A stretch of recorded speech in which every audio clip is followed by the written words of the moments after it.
Olá, amigos! Afinal, o que é uma orquídea?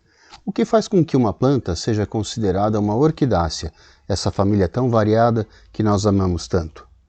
Como eu disse lá no episódio 2, existem mais de 30 mil espécies de orquídeas espalhadas por todos os continentes do planeta, exceto a Antártica. Suas formas e características variam tanto que às vezes algumas espécies passam batido e a gente nem percebe que se trata de uma orquídea. Algumas orquídeas têm pseudobulbos arredondados, outras ovalados e achatados.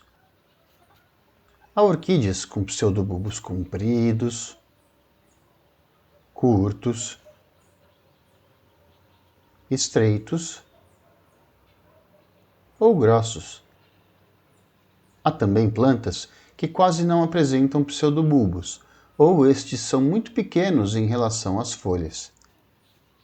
Existem as que têm uma folha por bulbo, ou 2 folhas por bulbo. Há as que têm várias folhas ao longo de um pseudobulbo em forma de cana. Existem orquídeas que crescem nos troncos das árvores, que chamamos de epífitas.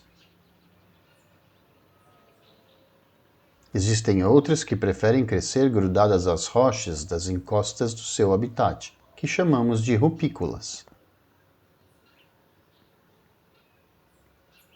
Outras ainda crescem no solo, como a maioria das outras plantas, e são chamadas de orquídeas terrestres, ou saprófitas. Tem orquídea para todo tipo de substrato. Existe até uma que é considerada aquática, a Abenaria repens. Assim, nem a forma, nem o lugar onde elas vivem são o suficiente para definir que uma planta é uma orquídea. Numa planta sem flor, a melhor dica está nas raízes. As raízes das orquídeas costumam apresentar uma estrutura externa chamada velame. É uma capa esponjosa que envolve as raízes e que ajuda a absorver e armazenar a água. Essa camada tem um aspecto prateado ou esbranquiçado. Mas existem outras plantas, como as da família das aráceas, que também apresentam velame, e isso pode gerar alguma confusão. Então, para ter certeza que uma planta é uma orquídea só com a flor? Só as flores podem indicar com certeza se uma planta é uma orquídea ou não. As flores das orquídeas, de forma geral, possuem 3 sépalas e 3 pétalas, sendo uma destas modificada e ganha o nome de labelo. Mas nem essa característica básica é certeira. Às vezes, algumas dessas estruturas são muito pequenas ou se fundiram só para complicar um pouco. A única parte da flor que realmente garante que estamos diante de uma orquídea é a coluna, estrutura que abriga o estigma e a antera, suas partes masculinas e femininas. É esta parte da flor que nós devemos conhecer bem para realizar a polinização e o cruzamento das nossas flores. Vamos dissecar uma flor que já está meio passada de Cattleya triani para darmos uma olhada melhor na coluna.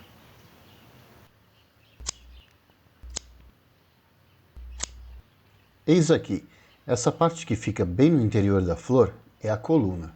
Aqui temos essa concavidade, o estigma da flor. Costuma ter uma gelatina grudenta para receber e ativar as políneas. Essa é a parte feminina. Bem na ponta da coluna está um carocinho, que é a antera. Ela se destaca com facilidade e é a parte masculina da flor. Dentro dela estão as políneas. Cada polínea contém muitos milhares de gametas para fecundar os óvulos da planta-mãe. A quantidade de políneas varia com o gênero. Muitas cattleyas têm 4 políneas, enquanto as lélias em geral têm 8. Agora que já conhecemos a anatomia de uma flor de orquídea, vamos à prática. Vamos fazer 2 cruzamentos, ambos entre plantas da mesma espécie. Primeiro, entre 2 flores de Cattleya walkeriana. A primeira coisa a fazer é emascular a flor que vai servir como mãe, aquela que vai gerar o fruto. É para não correr o risco de acabar fecundando a flor com sua própria polínea. Eu vou guardar essas políneas aqui para um outro cruzamento. Primeiro, vou pôr num papel toalha. E depois, num outro com a identificação. Elas não duram muito, então se você for usar, use em poucos dias.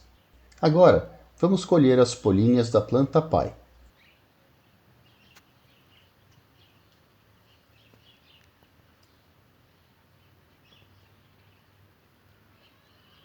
Sempre escolha a planta mais forte, a que tem mais pseudobulbos, para ser a planta mãe, a que vai gastar energia para produzir o fruto. Coloque uma ou duas políneas no estigma da flor mãe. Certifique-se que ela esteja bem colocada e grudada no gelzinho que tem ali.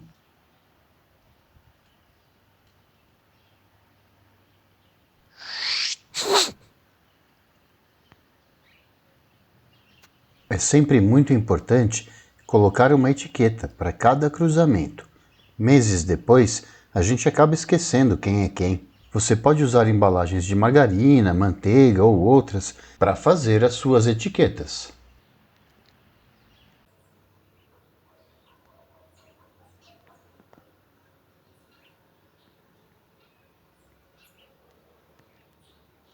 Use marcador permanente que não sai na água, ou lixe a etiqueta para deixar ela mais áspera e use lápis preto comum.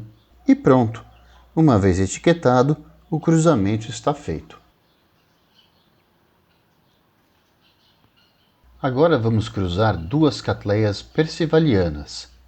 A da esquerda tem flores muito boas, mas é um corte pequeno, só 2 pseudobulbos. Eu vou cortar as flores para poupar a planta. E vou usar suas políneas em um outro belo exemplar. Sempre desinfete a tesoura antes de fazer o corte.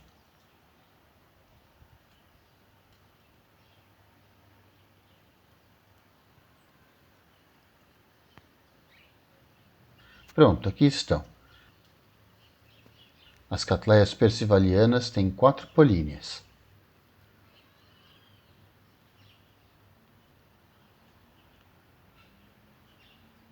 Agora, a gente expõe a coluna e introduz a polínea no estigma.